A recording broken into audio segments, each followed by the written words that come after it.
И напоследок мы решили провести эксперимент.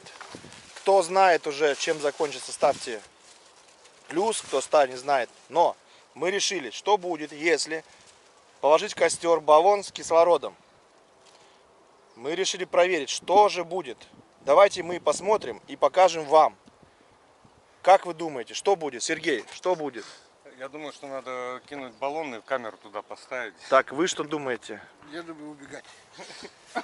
Давайте, будем смотреть вместе, что будет, если положить в костер. Пакет заберите с мусором, пожалуйста. Волнительно. Что же будет, что же будет? Давайте, так, а это, слушай, Сереж, может ты положишь, что я бегаю плохо? Давай. Давайте. Стойте, Сергей, подождите. Мы сейчас на дальней дистанции отойдем, чтобы лучше картинка, чтобы была, Сергей, лучше. Ничего личного, просто чтобы лучше картинка была. Давайте, Сергей, продемонстрируйте нам, что будет, если положить баллон. Только аккуратно положите, пожалуйста. Готов? Готов. Все, ничего нету, видите?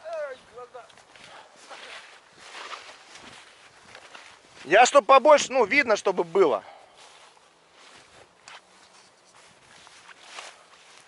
Ничего не происходит, как вы видите. Да нет. Сергей, идите поправьте. Поправь, сходи.